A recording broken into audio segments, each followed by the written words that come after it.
Nah, setelah itu kita kawal kasus ini. Kasus pembunuhan Imam Mashkur yang dilakukan oleh oknum Pas Pampres. Itu kita yang membukanya, menguak tabirnya.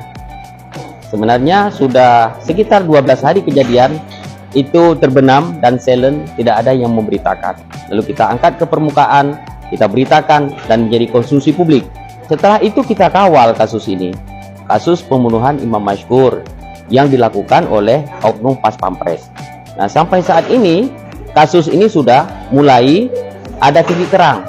Ya, ada titik terang dan mendapatkan atensi dari stakeholder. Yang pertama dari Panglima TNI, kemudian dari Pangdam Jaya, kemudian dari Pomdam Jaya.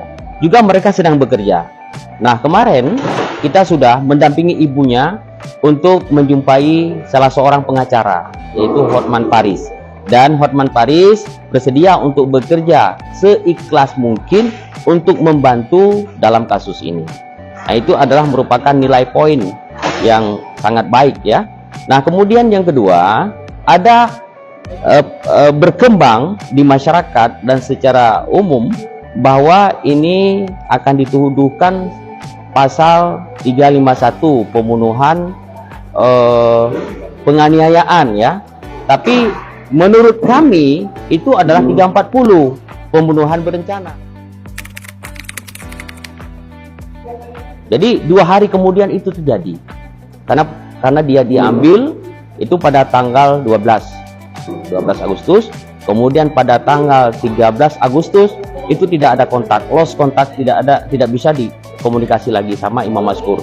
Dan tanggal 14 lalu keluarganya membuat laporan ke Polda Metro Jaya.